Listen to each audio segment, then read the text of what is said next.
Bonjour et bienvenue sur Les Mots Magiques, la chaîne du copywriting en français. Je suis Selim Niederhofer, copywriter et coach en copywriting. Et dans cette vidéo, je vais vous donner les 5 endroits que vous n'utilisez peut-être pas assez pour trouver vos prospects. Vous êtes copywriter, donc vous savez écrire un mail de prospection, vous savez trouver les bons arguments et les mettre dans le bon ordre pour donner envie à votre prospect de travailler avec vous. Mais dans cette vidéo, vraiment, on va s'attarder sur les 5 endroits où trouver vos clients. Premier point, mésestimer, sous-estimer, sous-évaluer, sous-utiliser, comme vous voulez, la famille, ce qu'on appelle le premier cercle socialement, les gens qui sont le plus proches de vous. Je vous donne un exemple ultra simple, mais vraiment ultra bête, mais très très parlant. Je pense que mes propres parents ne comprennent pas vraiment ce que je fais. Ils savent que j'écris des livres, que j'écris des trucs sur le web, mais le copywriting en tant que tel, je crois que j'ai jamais eu la patience de leur expliquer correctement en quoi ça pouvait leur servir, parce que pour eux ça ne leur sert pas, vu que mon père est retraité, ma mère elle ne travaille pas dans ce domaine là, donc pour eux bon, l'écriture, ok, oui, fine, si tu veux fais tes trucs, vis ta vie. Mais si vous avez la chance d'avoir des parents qui sont un peu plus dans le business, qui connaissent du monde ou qui eux-mêmes ont un business, je vois souvent tourner une pub en ce moment où il y a un gars qui dit hey, salut, si tu veux trouver des clients, ne fais pas comme Marie-Pierre, Marie-Claude, je sais plus comment elle s'appelle, et je crois que c'est sa mère qui est thérapeute. Donc le gars a écrit pour sa maman. Et ça, c'est vraiment très très bien. Si vos parents sont artisans, commerçants ou quoi que ce soit, c'est un très bon début. Je dis vos parents, mais ça peut être vos frères, vos sœurs, votre femme, votre mari, comme vous voulez. Premier cercle, hyper important de demander à votre premier cercle. Faites-leur comprendre ce que vous faites. Hyper important, expliquez-leur si vous êtes spécialisé dans la refonte et la réécriture de sites internet, ou si c'est plutôt les mails de vente, si c'est plutôt les textes pour LinkedIn, si c'est plutôt les textes pour les réseaux sociaux, ou purement du tunnel de vente avec de la pub et de la page de vente. Soyez très clair, votre premier cercle peut vous aider, et puis surtout, normalement, votre premier cercle, c'est ceux qui vous connaissent un peu plus, qui passent le plus de temps avec vous et qui vous aiment un peu plus. Donc, ils seront très heureux de vous donner ce petit coup de main. On enchaîne avec le deuxième endroit pour trouver vos prospects. Le deuxième endroit, c'est très simple, ça va être votre deuxième cercle. On n'y pense pas assez malheureusement. Le deuxième cercle, ça va être les potes du foot, les voisins, les cousins éloignés, les collègues en coworking, les ex-collègues si vous êtes en reconversion. Il y a beaucoup de personnes qui sont en reconversion, qui suivent mes formations, et une des questions qui revient souvent, c'est ouais Selim, qu'est-ce que je fais? Est-ce que je crée un nouveau compte LinkedIn? Est-ce que j'arrête l'ancien parce qu'il y a mes anciennes missions qui sont pas forcément en lien avec mon nouveau travail de copywriter? Donc il y a un peu tout ce deuxième cercle, d'accord, que vous pouvez utiliser. Quand je dis utiliser, il y a une règle sociale qui dit que généralement, c'est comme quand on cherche à trouver son conjoint. Bon, normalement, son conjoint, on ne le trouve pas dans sa famille, à part quand on est lillois, ça, vous savez. Mais l'idée, c'est que le business, c'est peut-être pas directement avec votre premier cercle, mais avec les relations des relations, ok, au rang N+1. Pas directement à côté, mais N+1, voire N+2. Soyez très clair avec les gens que vous rencontrez quand vous parlez de votre job de copywriter. Ne le minimisez pas, c'est ultra important. Plus vous saurez le vendre, mieux vous en parlerez. Et plus vous écouterez vos potes du foot, du volley, de la pétanque, vos potes de la pêche, de l'association où vous militez pour qui vous voulez. C'est important de parler de tout ça parce que instinctivement, ça reste dans la tête des gens. Et si dimanche, autour du poulet du dimanche, je sais pas, votre collègue, votre ancien collègue, il entend son fils ou sa femme qui dit « Ah ouais, tiens, je vais lancer ça, j'ai besoin d'un nouveau site internet », votre nom peut ressortir dans la conversation. « Ah tiens, j'ai vu machin, la semaine dernière, il dit copywriter, concepteur, rédacteur, je crois qu'il rédige, d'accord? Donc peut-être contacte-le. » Hyper important de compter sur votre deuxième cercle. N'hésitez pas à leur demander ces services. Bien évidemment, on ne demande jamais un service en arrivant comme un mendiant qui demande vraiment. Non, donnez toujours. Quand vous demandez un service, tiens, j'écris ce petit texte, est-ce que tu pourrais peut-être le partager pour expliquer mes services de copywriter? Engagez-vous à faire quelque chose pour les autres en retour, toujours. On n'est pas là juste pour prendre. On est vraiment là pour donner. La première démarche, c'est de donner et d'écouter les autres. Tiens, est-ce que toi, tu as des besoins particuliers? Rédiger un CV, rédiger des lettres administratives, refaire ton profil LinkedIn, échanger. Ok, on peut toujours faire du troc. On n'est pas obligé de tout facturer. On peut se rendre des services. Troisième point. Là, je vais vous recommander d'ouvrir les yeux, de faire quelque chose que vous ne faites pas forcément au quotidien, mais de penser aux commerçants locaux. Quand je dis les commerçants locaux, c'est dès que vous sortez de chez vous, que vous allez, je sais pas, au Super U, Intermarché, Carrefour.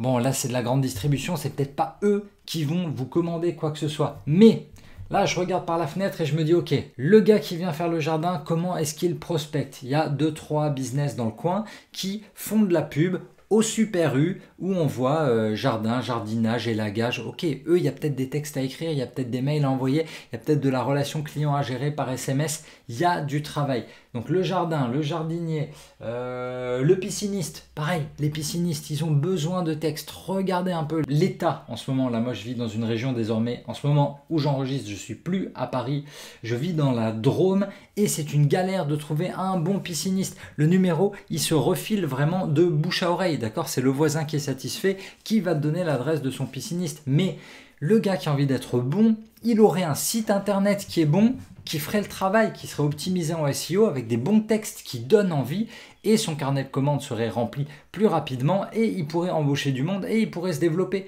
Ne vous dites pas que la personne que vous allez avoir au bout du fil, il va vous dire « Ouais, non, tu sais, j'ai pas le temps, moi je suis pisciniste, on est en plein été, c'est la pleine saison, j'ai pas le temps de m'occuper de tout ça et puis surtout, je suis déjà full. » Apprenez à lui vendre la suite. Ouais, t'es full, mais tu fais que bosser, tu bosses 7 jours sur 7, est-ce que tu vois ta famille? Tu vas mourir à 65 ans, s'il te plaît, arrête un peu, lève le pied. Embauche quelqu'un. Ayez tout ça en tête quand vous prospectez. Donc, les trouver, vos artisans locaux, donc le jardinier, le pisciniste, le gars qui fait la dératisation, le gars qui vient livrer le fuel pour la maison, les installateurs, les gens qui... Tous les artisans, tous les corps de métier, ils ont besoin de sites internet performants. Donc n'hésitez pas à discuter quand vous les voyez, quand vous les connaissez, ou appelez-les, le boucher du coin, le boulanger du coin. Ils ont peut-être besoin de texte. Si vous ne leur demandez pas, vous ne le saurez jamais. Faites ce travail. Moi, j'avais adoré travailler il y a des années avec mon barbier. Parce que mon barbier, il était super bon. Il était très très fort. Il faisait un travail vraiment que je trouvais exceptionnel. Ça m'intéressait beaucoup quand j'étais à Paris. Je faisais un peu le tour des barbiers de Paris. Et lui travaillait vraiment bien. Et il a créé son propre salon. Du coup, il est parti de là où il était, où il n'était qu'employé, pour ouvrir sa structure. Et on a travaillé un peu ensemble sur les textes et vraiment la stratégie marketing pour attirer du monde, obtenir des commentaires et mieux se vendre vraiment, d'accord? Vous n'êtes pas que copywriter, vous avez aussi votre casquette de marketeur, de stratège. Vous pouvez vendre cette stratégie d'acquisition client. Ne vous limitez pas forcément juste à écrire des textes. Vous savez des choses, alors allez les partager. Et quand je dis allez les partager, c'est aller les vendre à ceux qui en ont vraiment besoin. Parce que votre barbier, quand vous y allez, il est peut-être plein, mais vous ne savez pas comment ça se passe sur toute sa semaine. Demandez-lui, t'es plein à combien? 60%, 70%? Est-ce que tu veux remplir? Est-ce que tu veux remplir plus? Est-ce que tu veux embaucher, passer plus de temps avec ta famille?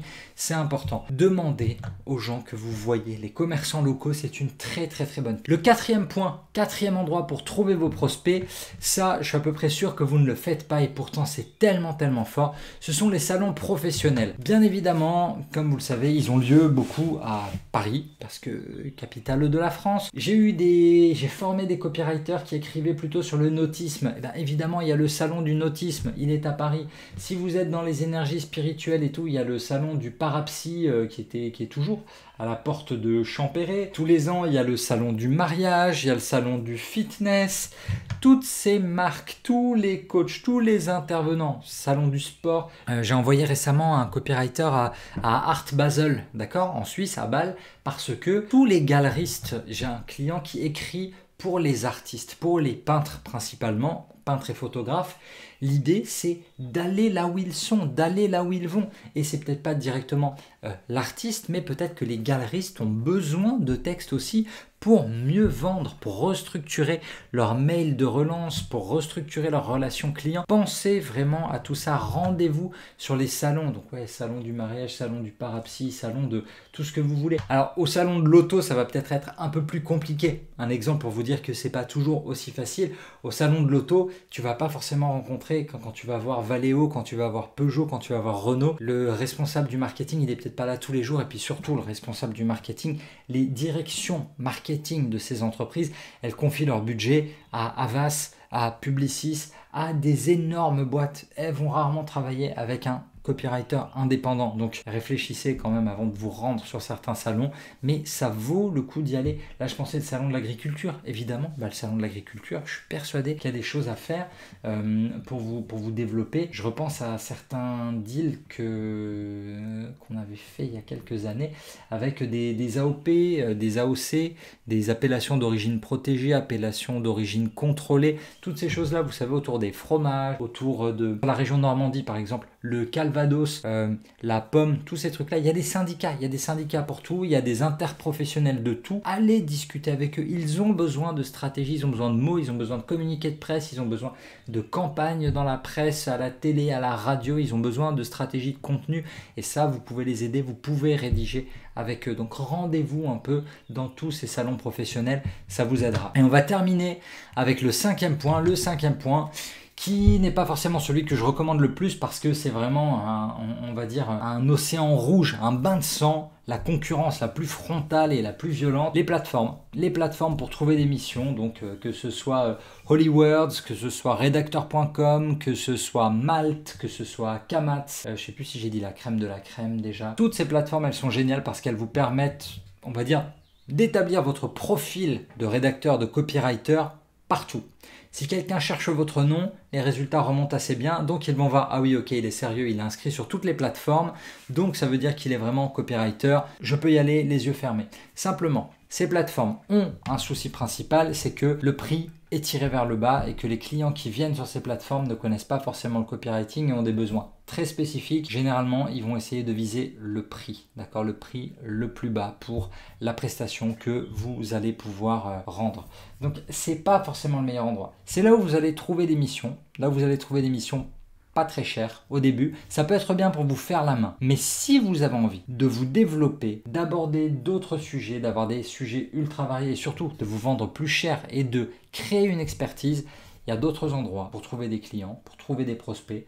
Je vous en parle dans toutes les formations que vous trouvez sous la vidéo et n'hésitez pas à utiliser tout ça. Déjà, avec ces 5 points-là, vous êtes bon pour un très très bon démarrage, d'accord? Un bon démarrage, pour moi, ça veut dire quoi? Ça veut dire 3 clients minimum qui laissent des avis clients, qui laissent des témoignages que vous allez pouvoir réutiliser pour bâtir votre crédibilité. Donc, une fois que vous avez utilisé ces 5 endroits, là, vous êtes prêt à passer à la suite. Et là, on pourra en rediscuter plus tard. Si cette vidéo, elle vous a plu et qu'elle vous sera utile, vous me laissez un petit pouce en l'air, c'est chouette. Vous avez des questions, vous les posez sous la vidéo, je réponds à tout le monde. Moi-même, parce que je n'ai pas d'employé. Je suis copywriter et coach en copywriting. Je ne suis pas une multinationale. Je vous réponds. Si vous avez des questions, donc vous n'hésitez pas à me les envoyer. Et si c'est vraiment chouette, j'en ferai probablement une vidéo. Vous vous abonnez à la chaîne pour recevoir tous les nouveaux conseils en copywriting. Vous téléchargez Copywriting Cash, les 10 secrets des rédacteurs pros pour faire vos premiers euros. Et on se retrouve dès la semaine prochaine pour un nouveau conseil en copywriting. D'ici là, n'oubliez pas, votre histoire, c'est à vous de l'écrire.